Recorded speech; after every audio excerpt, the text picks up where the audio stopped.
بسم الله الرحمن الرحیم. به نام خداوند بی اندازه مهربان نهایت بارحم.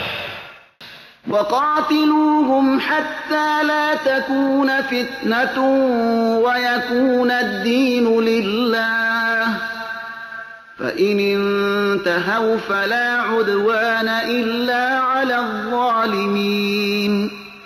و با ایشان تا وقت جنگ کنید که فتنه باقی نماند و دین خاص از آن خدا گردد، اما اگر آنها از تجاوز دست بکشند پس مخاصمتی نیست مگر در برابر ستمگاران.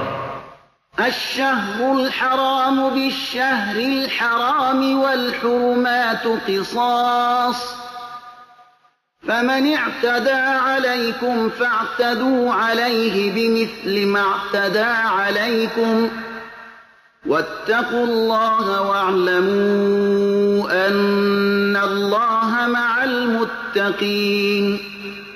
ماه حرام در برابر ماه حرام است، یعنی در ماه حرام هم می توانید حمله دشمن را جواب بالمثل بدهید. همه چیزهای حرام قابل قصاصند، پس چون کسی بر شما تجاوز کرد شما هم به مثل تجاوزی که او کرده بر وی تجاوز کنید و از خدا بترسید و بدانید که به تحقیق خدا با پرهیزگاران است. وأنفقوا في سبيل الله ولا تلقوا بأيديكم إلى التهلكة وأحسنوا إن الله يحب المحسنين.